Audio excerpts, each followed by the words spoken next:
데이비드 호킨스의 가장 높은 깨달음을 향하여 4장, 에고를 초월하려면. 이 장에서 호킨스 박사는 자신의 가르침에 비추어 에고에 대해 더 설명하고 깨달은 시각에서 에고를 해석합니다. 이어서 지구가 낮은 에너지 수준을 넘어서서 207 수준으로 진화함에 따라 진실성이 인간 의식의 원동력으로 급부상하고 있음을 이야기합니다. 또한 에고에 대한 우리의 잘못된 인식을 자세히 설명하면서 에고를 악마화하는 것은 파워를 바탕한 길이 아니라서 효과가 없다고 단언합니다. 그의 말에 따르면 의식 진화의 비결은 에고와 친해지는 것입니다. 그렇게 하면 우리 개인의 의식과 인류 전체의 의식이 진화하는데 큰 파급력을 갖는 한 걸음이 될 것입니다. 우리 종의 자연적 진화라는 시각에서 보면 더 나은 맥락에서 에고를 이해할 수 있습니다. 에고란 우리가 파충류 상태에서 호모사피엔스로 진화하는 과정에서 우리를 따라온 동물적 본능으로 새롭게 인식할 수 있습니다. 이런 시각으로 에고를 인식할 줄 알게 되면 에고에 대한 비판이 지속되지 않고 에고와의 싸움이 멈춥니다. 이 장을 읽으며 회의적이거나 비판적인 생각이 들면 메모해 두세요. 당신의 현재 인식들은 어떻습니까? 진실과 정렬되어 있습니까? 아니면 당신의 에고가 저항의 벽을 쌓고 있습니까? 이런 논의를 하는 목적은 물론 의식의 진화를 촉진하는 것입니다. 내가 책을 쓰고 강의를 하는 유일한 목적도 의식 수준의 향상을 추구하는 사람의 내면에서 의식이 진보하도록 돕는 것입니다. 사람들은 자신이 존재하는 곳이 인과관계에 지배되는 평범한 세계라고 생각합니다. 현재의 자신이 과거의 산물이라고 생각하는 것입니다. 그렇지 않습니다. 실상은 이렇습니다. 여러분이 되겠다고 선택한 바의 잠재 상태가 여러분을 현재로 끌어당깁니다. 과거의 여러분이 여러분을 현 시점까지 밀어붙인 것이 아닙니다. 반대로 현 시점을 넘어선 어떤 것이 되겠다고 여러분이 선택을 했고 그것이 여러분으로 하여금 현 시점을 통과하도록 끌어당기고 있는 것입니다.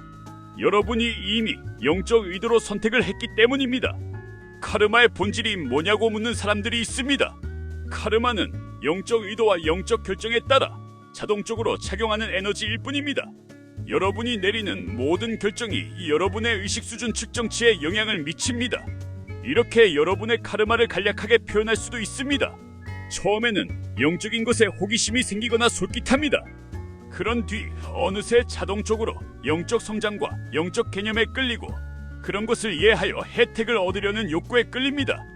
그리고 자신이 성장할수록 세상을 이롭게 한다는 것을 깨닫게 됩니다. 여러분이 하는 일은 모두에게 영향을 주니까요. 온 세상에 이롭습니다. 이 사실을 예양자 역학으로 증명할 수도 있습니다. 관찰자의 의도에 따라, 즉 하이젠베르크의 불확정성 원리에 따라 파동함수가 붕괴되면 의식의 장 전체가 영향을 받기 시작합니다. 영적 수행에 전념하는 모든 사람은 전 인류를 이롭게 합니다. 이것은 각 사람이 선택하고 결정하는 데 따른 자동적 결과입니다. 그렇게 하여 잠재 상태를 실제 상태로 붕괴시키면 그것이 전 인류의 집단의식에 영향을 미치니까요. 이 점이 매우 흥미롭게 다가온 것은 의식 수준을 한창 측정하던 때였습니다. 이렇게 질문했습니다. 인류 전체의 의식 수준은 얼마인가? 그랬다가 상당히 중요한 발견을 하게 되었습니다. 인류의 의식이 오랜 세월에 걸쳐 지속적으로 느리게, 아주 느리게 진보해 왔다는 사실을 알게 되었습니다. 붓다가 탄생한 시점에서 인류의 의식 수준은 90이었고 예수 그리스도가 탄생한 시점에서는 100이었습니다. 그런 다음 여러 시대에 걸쳐 천천히 진화했고 1200년대, 1400년대, 1700년대 내내 190에 머물렀습니다. 수세기 동안 190에 머무르며 바뀌지 않았습니다. 그러다 갑자기 1980년대 후반 조화로운 수렴 행사가 열렸던 시기에 그 일로 인해서가 아니라 그 일이 있었던 시기에 거대 공산주의 체제와 다른 많은 것이 붕괴하던 시기에 인류의 의식 수준은 190에서 207로 도약했습니다. 200은 진실의 수준, 진실성의 수준이라 이 도약은 인류 역사에서 아마도 가장 중요한 사건이지만 누구도 알아채지 못했습니다. 의식의 수준이 190에서 207로 도약한 것, 이 사건이 현재 전 인류가 삶을 영위하고 있는 장을 완전히 바꿔놨습니다. 어떻게 바꿔놨을까요? 190 수준에서 인류의 멸망은 피할 수 없는 일이었습니다. 인류의 멸망 가능성이 상당히 높았습니다. 러시아가 전쟁에서 질 경우 전 인류를 멸망시킬 거대한 폭탄을 터뜨릴 가능성이 상당히 높았기 때문입니다. 현재 207 수준에서는 완전히 새로운 패러다임의 현실이 존재합니다. 나의 성장기였던 1930년대를 포함해서 20세기의 세상에서 사람들의 인생 목표는 성공이었습니다. 대학을 가고 돈을 벌고 출세를 하고 명성을 얻는 등의 일을 해내야 했습니다. 사회의 가장 중요한 목표가 성공이었습니다. 207 수준에서는 패러다임이 완전히 바뀝니다. 이제 사람들은 자신이 성공하든 말든 관심이 없습니다. 주식을 잘 사서 장차 백만장자가 될 수도 있지만 그래서 뭐 한다는 말입니다. 이제 우리의 관심사는 성공이 아니라 진실성입니다. 대단한 기업이었다가 쓰러진 곳들은 모두 진실성 결여 때문에 비판을 받았습니다. 오늘날 정치인들이 책망받는 것도 진실성 때문입니다. 출세, 돈, 큰 차 등 1950년대라면 사람들을 행복하게 해주었던 모든 것이 더 이상 만족스럽지 않습니다. 이제는 사람들이 이렇게 묻습니다. 이 기업의 진실성은 어떤가? 이 정치인의 진실성은 어떤가?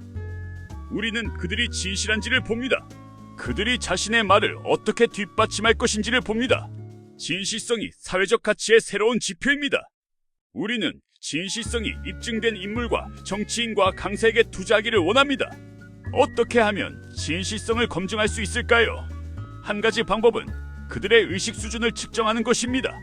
진실성은 파워가 있습니다. 진실성 결여를 통해서도 돈의 힘 같은 포스를 잠시 가질 수는 있습니다.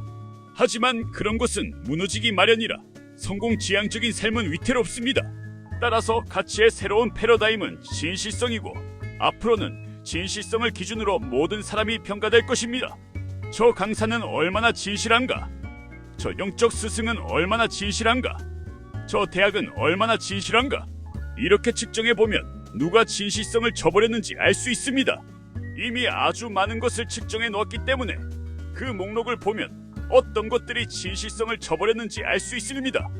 이제 우리는 측정을 통해 진실과 거짓을 밝힐 수 있습니다. 이 인간의 발전을 가늠하는 새로운 촉도를 갖게 될 것이고 그래서 발전 자체가 이전보다 빨라지리라고 봅니다. 이 인간의 의식은 수세기 동안 190 수준에 머무르며 바뀌지 않았습니다. 하지만 역사적 관점에서는 엄청난 사건들이 일어났다고들 말합니다. 영적 관점이 아니라 인식의 관점에서 보기에 엄청난 사건들이죠. 인간은 이제 차원이 달라졌습니다. 207이 왜 중요하냐면 깃털 하나 같은 작은 차이로 천칭의 균형이 부정에서 긍정으로 바뀌기 때문입니다. 우리가 내리는 모든 영적 결정이 눈금을 긍정 쪽으로 기울이면 그 덕분에 우리 삶의 운명이 완전히 바뀝니다.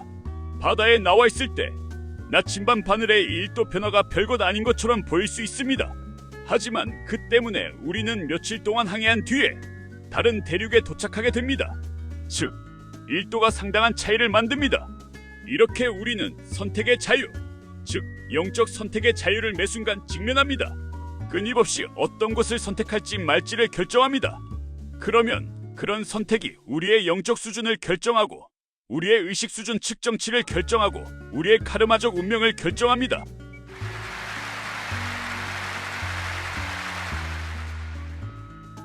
이런 것을 발견한 끝에 나는 영적 스승이 되었습니다. 나는 나의 주관적 상태를 공유하고 싶었고 내가 발견한 것과 이전까지 한 번도 언급된 적이 없는 것을 공유하고 싶었습니다. 나의 가르침을 나는 헌신적 비원성의 길이라고 부릅니다. 헌신적이라고 한 것은 이 길에서는 진실을 깊이 사랑하기 때문입니다. 진실을 통해 신에게 이르는 길을 깊이 사랑합니다. 그리고 비원성은 깨달음의 상태에 도달하려면 에고를 초월해야 함을 의미합니다. 에고는 본성 자체가 이원적이기 때문입니다. 인간의 생각은 본성 자체가 이원적입니다. 둘 중 하나 아니면 이것 혹은 저것이라는 식입니다. 그래서 영적 학위는 일반적으로 먼저 에고에 직면하고 예로부터 죄라고 부르는 것과 기타 안 좋은 이름이 붙은 온갖 것에 직면합니다.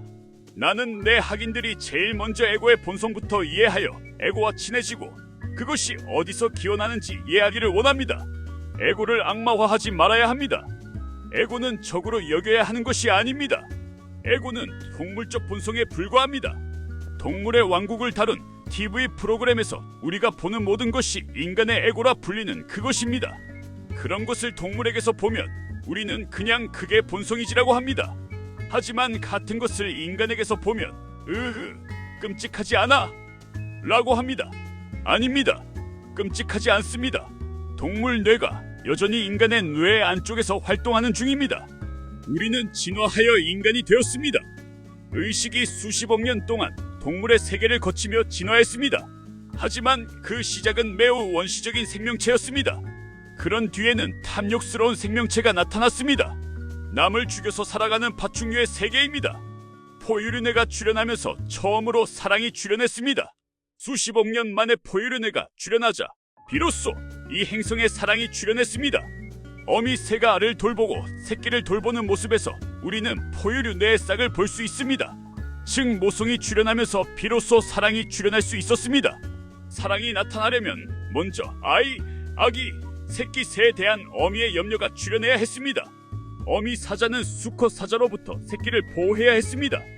그 이전에 동물의 세계가 진화하던 초기에는 사랑의 발생을 볼 수 없었습니다. 사랑은 모성이 나타나면서 출현하기 시작했습니다. 그리고 근세에도 수세기에 걸쳐 사랑이 개화했습니다. 로맨틱한 사랑은 오늘날에는 자연스러운 것으로 여겨지지만 비교적 근래에 생겨난 것입니다. 옛날 사람들은 로맨틱한 사랑 때문에 결혼하지 않았습니다. 집안에서 주선한 대로 결혼했습니다. 영국의 왕과 여왕조차 막강한 권력에도 불구하고 사랑을 선택할 자유가 없었습니다. 그 당시 사람들은 결혼과 사랑을 서로 다른 것으로 생각했습니다. 즉, 우리가 알고 있는 로맨틱한 사랑은 다소 근래에 생긴 현대적인 것입니다. 영적 수행에 들어가는 사람들은 을의 에고를 극복하는 일에 관심을 쏟습니다. 그래서 제일 먼저 에고를 제맥락화해서 우리 내면에 있는 동물의 잔재로 여기라고 말하는 것입니다. 인간의 뇌 안쪽에는 여전히 오래된 동물 뇌가 존재합니다. 전두엽 피질은 비교적 최근에 출현한 것입니다. 크로마뇽인, 네안데르탈인 등으로 진화한 사람과 동물의 의식 수준을 측정해보면 네안데르탈인은 75 정도로 측정됩니다. 아주 동물적인 수준입니다. 말을 하고 이야기를 할 수 있다고 해도 여전히 동물에 가깝습니다. 윤리, 도덕, 영적 알아차림 같은 것은 전내부와 전두엽 피질이 출현한 뒤에야 비로소 등장했습니다. 따라서 우리 인간이 애써 하려는 일은 동물적 본능의 지배를 초월하는 것이라고 할 수 있습니다. 에고를 죄의 관점에서 보지 않고 동물로 본다면 동물은 어떤 것일까요? 동물원에 가면 인간의 에고가 전시되어 있는 것을 볼 수 있습니다. 동물원에서 원숭이 우리에 가보면 영역 보호 습성을 볼 수 있고 횡단도 볼 수 있습니다. 무리를 지어 단결을 하고 영역 다툼을 합니다. 이런 풍경이 중동이나 기타 이 행성 어디에서든 매일 주요 뉴스를 차지합니다. 늘 영역 다툼이 벌어집니다. 약자를 착취하거나 종속시킵니다. 속임수와 거짓말과 위장수를 볼 수 있습니다. 오늘날 우리가 주요 뉴스에서 보는 모든 것은 인간식으로 나타난 원숭이 우리의 모습입니다. 영적 수행은 다양한 모습으로 편장한 이기주의, 자기 본위, 자기 중심성을 모두 극복하는 일입니다. 어떤 다양한 모습으로 변장하고 있을까요? 차지하고 소유하고 출세하고 승리하려는 충동, 기타 자기중심적인 것으로 알려진 모든 것입니다. 어떻게 하면 이런 것을 초월할 수 있을까요? 영적으로 진화하고 싶습니다. 실천적으로 뭘 하면 될까요? 라고 묻는 사람들이 있습니다. 내가 방금 설명한 것이 모두 상당히 어렵거나 이론적인 것으로 들릴 수 있고 특히 영적 수행이 익숙하지 않은 사람에게는 상당히 부담스럽게 들릴 수 있어서 그렇게 묻는 것입니다. 사실 이 수행은 꽤 쉽습니다. 하면 할수록 이거 내내 알고 있던 거네라는 느낌이 들게 됩니다. 물론 내내 알고 있었습니다. 하지만 그런 느낌이 일상이 되게 하는 방법을 알고 싶기 때문에 사람들은 이렇게 묻습니다. 어떻게 하면 영적으로 성장할 수 있나요? 어딘가로 가야 하나요? 구루를 찾아야 하나요? 명상 모임에 가입해야 하나요? 만트라 같은 것을 외워야 하나요? 아니요. 그런 것은 전혀 할 필요가 없습니다. 너무 간단해서 맨날 간과하는 것이 있습니다. 무슨 일이 있어도 언제 어느 때나 자기 자신을 포함한 모든 생명에게 자애롭고 친절하겠다는 결정을 하면 됩니다. 관대하고 온화하고 생명의 힘이 되어주는 것입니다. 그럼 내가 하는 행동이 아니라 나라는 존재 자체가 그렇게 됩니다. 생명의 힘이 되어주고 그들의 모든 노력의 힘이 되어주는 존재가 됩니다. 이 존재는 격려가 필요한 생명들을 격려합니다. 그리하여 생명 자체의 에너지가 됩니다. 마치 신성한 어머니와 신성한 아버지가 함께 현현한 것처럼 됩니다. 둘이 하나로 합쳐집니다. 양육하는 존재와 탁월함을 요구하는 존재가 하나로 합쳐집니다. 비이원성의 길은 영적 원칙에 헌신하는 것입니다.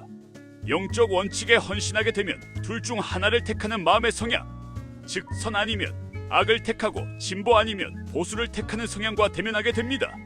우리는 양극화라 일컫는 것에 끊임없이 직면합니다.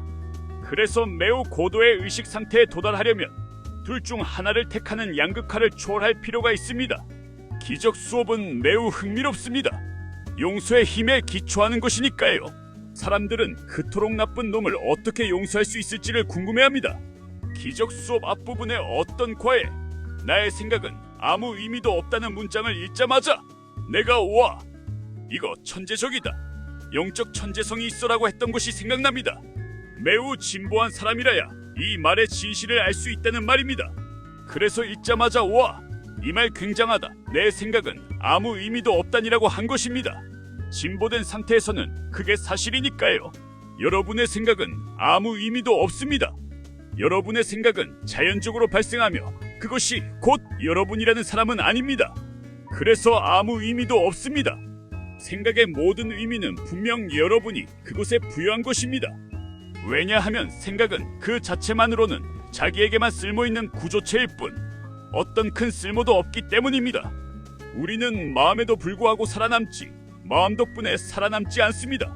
다들 생각을 멈추면 살아남지 못할 것이라고 생각합니다. 그렇지 않습니다. 여러분이 생각을 멈춘다면 지금보다 훨씬 더 잘 살아남을 것입니다. 모든 일이 자연적으로 벌어지니까요. 35살 때였는지 몇 살 때였는지 모르겠지만 그때 의식의 심오한 전환이 일어난 이후로는 모든 일이 자연적으로 저절로 일어났습니다. 마음은 자동으로 영의 지배를 받습니다.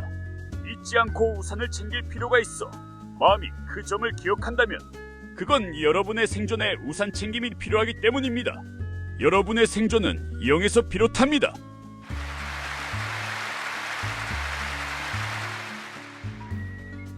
의식 연구 과정에서 우리는 아주 흥미로운 사실들을 많이 발견했습니다.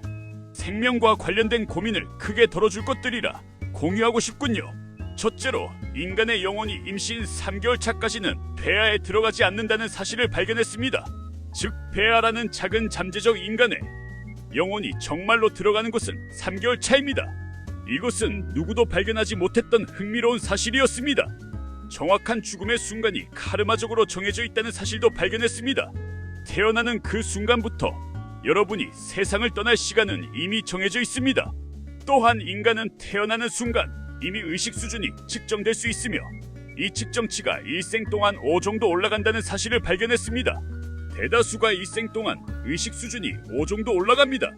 태어나는 그 순간 어떤 아기는 240, 또 어떤 아기는 460, 또 다른 아기는 92로 측정되는 것입니다. 카르마의 이해에 비추어 보자면 인간의 영혼이 완전히 다른 의식 수준들로 육체에 들어가는 데는 어떤 이유가 있는 것이 분명합니다. 세상을 떠난 뒤에 대해서도 흥미로운 사실을 발견했습니다.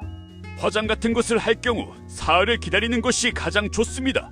육체를 떠나는 영혼이 육체 상태와 관련된 모든 것에서 벗어나며 애도에 익숙해지려면 2, 3일은 걸리는 경우가 아주 많기 때문입니다. 이 또한 흥미로운 발견이었습니다. 사흘을 기다리세요. 경험할 수 있는 진짜 죽음은 단 한 번입니다. 그 순간이 올 때 여러분은 에고를 초월합니다. 여러분이 영적 수행과 명상에 정말로 열중하며 모든 것을 놓아버리고 신에게 항복하는데 정말로 열중한다면 말이죠. 감정이나 생각이 생길 때마다 기꺼이 항복합니다. 진실에 헌신한다는 것은 무슨 문제든 생기는 대로 신에게 항복하려는 차발성을 의미합니다. 무슨 문제든 매달리지 않고 붙잡지 않고 기대하지 않으면서 전진하는 파도의 꼭대기에서 사는 것입니다. 싫지 않은 순간에 대한 의식적 경험을 통과하는 것들이 파도처럼 닥칠 때 파도 위에 과거에 매달리지 않고 파도 꼭대기에 물마루에 머무르는 것입니다. 무슨 문제든 생기는 대로 신에게 기꺼이 항복하고 무엇에도 매달리지 않습니다. 애써 미래에 손 뻗지 않고 과거에 매달리지 않습니다. 그러면 마침내는 파도의 물마루를 초월하기 시작하고 생각하는 상태가 마음의 어떤 기본적 일면에서 생겨난다는 것을 알게 될 것입니다. 생각하는 충동 같은 것이 있습니다. 생각하는 상태가 지닌 에너지, 생각하려는 욕구 같은 것이 있습니다. 이 생각하는 상태가 저절로 생기는 것임을 알게 되면서 사람은 의식, 생각하는 상태, 그리고 장 전체가 자신의 개인적 자아가 아님을 감지하게 됩니다. 그래서 영적 진화가 진짜로 개시되는 것은 여러분이 자신의 육체성과 동일시하는 것을 멈추고 나는 육체가 아님을 깨닫는 때입니다. 자신이 에고의 동물적 본능이 아님을 깨닫습니다. 마음이 저절로 일어나는 것임을 깨닫습니다. 내가 내 마음이라면 나는 그곳에 멈추라고 할 수 있을 것입니다. 생각 때문에 미치겠다고 하는 사람들이 있습니다. 그러면 나는 그럼 멈추지 그래요 라고 합니다. 그들은 못합니다 라고 합니다. 나는 네, 당신은 당신의 마음이 아니니까요 라고 합니다. 나는 나의 육체가 아닙니다. 나의 마음도 아닙니다. 내가 나의 마음이라면 내가 멈추라고 할 수 있을 것이고, 그러면 마음은 생각하기를 멈출 것입니다. 그런데 그렇지 않습니다. 내가 마음아 멈추라고 말할 수는 있지만 마음은 나를 완전히 무시합니다. 따라서 마음은 나라는 사람이 아니라는 점이 분명해집니다. 만약 마음이 나라는 것이라면 마음은 즉시 내게 복종할 것입니다. 그러나 그렇지 않습니다. 마음은 제 나름의 삶이 있습니다. 와우! 어떤 이질적이고 나 자신이 아닌 것이 있어. 그것이 작동하고 있는데 내가 그것에 주의를 기울이고 있는 것입니다. 요컨대 모든 생각하는 상태들은 저절로 일어나고 있습니다. 이 점을 깨달으면 정말로 의식이 진전하기 시작합니다. 이 시점에서 명상에 진지한 관심을 갖는 경우가 아주 많습니다. 명상의 유일한 목적은 조용히 앉아서 마음이 어떻게 작동하는지 지켜보는 것입니다. 그렇게 하면서 이런 생각, 저런 감정이 생겨나는 것을 봅니다.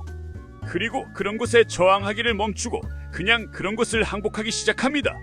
그러면 그것들이 생각의 생성에 전념하는 에너지장에서 생겨난다는 것을 깨닫게 됩니다. 그리고 자신이 그런 것에 중독되어 있음을 깨닫게 됩니다.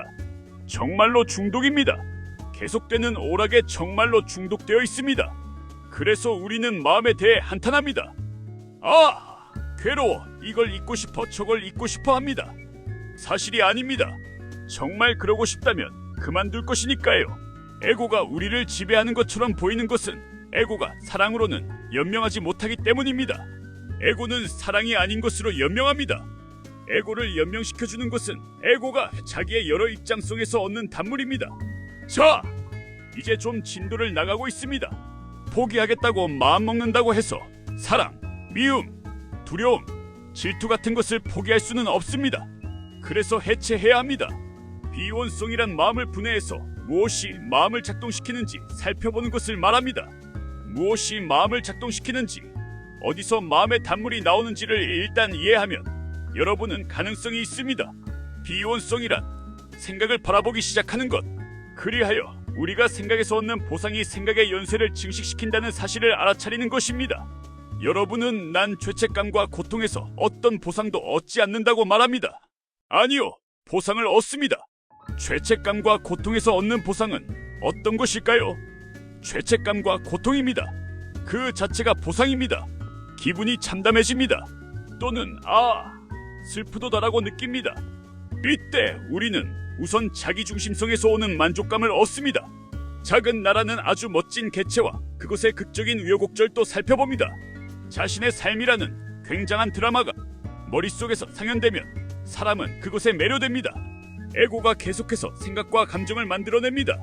생각과 감정이 계속 증식되는 것은 우리가 거기서 단물을 얻고 있기 때문입니다. 그러니 생각함이나 생각을 포기할 필요가 없습니다. 포기할 것은 단물뿐입니다. 자책하는 데서 얻는 단물, 옳다고 느끼는 데서 얻는 단물, 정의롭다고 느끼는 데서 오는 단물을 잘 생각해 보세요. 피해자 입장이라는 것을 살펴봅시다. 현대 사회의 가장 큰 비즈니스는 피해자 입장입니다. 피해자 입장이 공중파를 지배하고 법원을 지배하고 정치를 지배합니다. 피해자 입장이 되는 것이 최고라. 현 시점에서 가장 주목받는 더 심한 피해자 입장이 되려는 경쟁이 엄청납니다. 부당하게 대우받는 것이 아주 멋진 일입니다. 현대 사회에서 부당하게 대우받는 것보다 나은 일이 없을 정도입니다. 정치인들이 죄다 등판해서 나 대신 마구 때리고 패줍니다.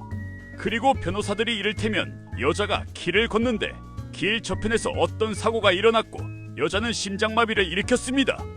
그러니 길 저편의 사고가 이 불쌍한 여자에게 심장마비를 일으킨 것입니다 라고 주장합니다. 길 저편의 사고가 어떻게 그 여자에게 심장마비를 일으켰을까요? 사고의 굉음에 깜짝 놀라 심장마비를 일으킨 것입니다. 이렇게 피해자 입장이 되면 큰 보상이 있습니다. 여자가 42년간 과식했고 혈압이 정상 범위 120을 넘어 180이라는 사실은 언급하면 안 됩니다. 저편에 사고가 있었다는 사실만 언급해야 합니다. 이런 것이 우리가 벌이는 보상 게임입니다. 우리 내면에서 에고가 벌이는 게임이죠.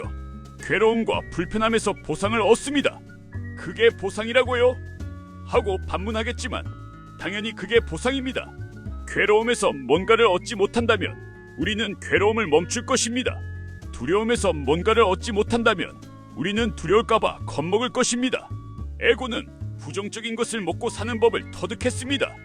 마치 푸른 잎도 없는 곳으로 강제 이주된 동물이 선인장을 먹고 사는 법을 터득한 것과 같습니다. 애리조나주에 그런 동물이 있습니다. 녀석들은 선인장 가장자리를 먹고 사는 법을 익힙니다. 에고는 사랑의 보살핌을 박탈당하고는 스스로 살아남는 법을 익혔습니다. 에고는 징후를 통해 살아남습니다. 에고는 자기 자신의 단물을 먹고 삽니다. 에고는 스스로 증식합니다. 그래서 에고를 기꺼이 포기하려는 사람은 거의 없습니다. 인류의 몇 퍼센트가 200 미만인지도 측정할 수 있습니다. 오늘날 측정해보면 85%가 나옵니다. 지구상에서 85%의 인류가 의식 수준 200 미만인 것입니다. 그들은 진실하지 않은 것에 열중하고 진실하지 않은 것에 열중하는 덕분에 생존합니다. 평화주의자들이 아무리 행진을 하고 정견을 발표하고 음악을 동원해도 아무도 마음을 바꾸지 않는 것은 세상 전체가 비진실성을 먹고 살기 때문입니다. 평화주의자들은 행진하면서 나머지 세상 사람들에게 자살하라고 삶 자체의 존재 이유를 포기하라고 하는 것이나 마찬가지인 너무나 말도 안 되고 유치한 요구를 하고 있습니다. 200 미만인 사람들의 삶은 증오, 보복, 자기연민, 우위차지, 마초 같은 것을 추구하는 것입니다. 즉 85%의 인류는 생존의 기반 자체가 진실하지 않습니다. 세계 평화 같은 것을 이야기하는 사람들에게서 메시지를 전달받는 청중은 어떤 사람들일까요? 이미 그 자리에 있는 사람들, 이미 그런 것을 자신의 라이프 스타일로 선택한 사람들입니다. 그러니 자기들끼리 박수치고 환호한다고 해서 달라질 게 있을까요? 없습니다. 그 자리에 있는 사람들은 이미 그런 것에 빠져있는 사람들이니까요. 클래식 음악을 들으러 가는 사람들은 이미 클래식 음악에 빠져있는 것과 같습니다. 갱스터록에 빠진 사람들을 베르디의 음악으로 끌어들인다고 해서 그들을 클래식 음악으로 전향시킬 수는 없습니다. 그렇다면 인류의 의식은 어떻게 발전하는 것일까요? 아프리카 대륙의 의식 수준을 측정해보면 40에서 북아프리카의 160 사이로 나옵니다. 중동은 180 내지 190 정도로 측정됩니다. 200도 안 되는 곳이죠. 대륙 전체에서 200 이상인 국가가 단 한 곳도 없다는 이야기입니다. 단 한 곳도 없습니다. 이런 점을 알면 정치적 현실을 깨닫게 됩니다. 정치와 경제를 포함해 일상생활에도 의식 연구를 적용하면 현실을 보다 잘 알 수 있습니다. 순진함에서 벗어나 대화하는 상대방이 어떤 사람인지 그 실체를 알게 되는 것입니다. 즉 정치적 대화에서는 상대방이 어떤 사람인지를 보다 이성적으로 이해하고 있어야 합니다. 그러니 우리 정치인이 다른 나라에서 온 거물 정치인에게 전혀 통할 턱이 없는 용어로 이야기하는 것을 들으면 난감합니다. 90으로 측정되는 나라의 정치인에게 민주주의니 두 편이 하는 것을 이야기한다면 굶어 죽어가고 있는 사람들을 놓고 그런 이야기를 읊고 있는 셈이니 민주주의가 말도 안 되는 소리처럼 되어버립니다. 따라서 의식 연구는 영적 진화뿐만 아니라 일상생활에도 큰 가치가 있습니다. 오늘날의 세계에서 다양한 형태로 나타나고 있는 인간의 삶이 어떤지 그리고 그 영적 실상은 어떤지를 더 잘 깨닫게 해줍니다. 우리는 인간의 생명이 사람과 동물로 시작된 이래로 어떻게 진화했는지 그것이 동물계를 거치며 어떻게 발전했는지를 보았습니다. 그리고 이제 그것은 진보하여 내가 호모 스피리투스라고 부르는 새로운 알아차림이 출현하는 시점에 이르렀습니다. 호모 에렉투스는 두 발로 걷는 법을 익혔습니다. 호모 사피엔스는 전두엽으로 사고하는 법을 익혔습니다. 호모 스피리투스는 지성을 넘어서 있어 500 이상으로 측정되고 장의 내용, 에고와 형상, 뉴턴식 패러다임이 아니라 장 자체를 알아차립니다. 500 이상으로 측정되는 영적 영역의 파워와 실상을 알아차리고 경험합니다. 그리고 사랑이 주련하여 인간의 행동에 더욱 깊은 영향을 미치는 지배적인 장이 만들어집니다.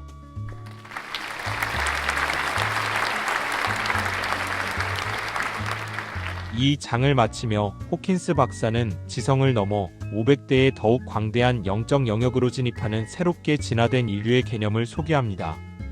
그는 이 상태를 호모 스피리투스라고 부릅니다.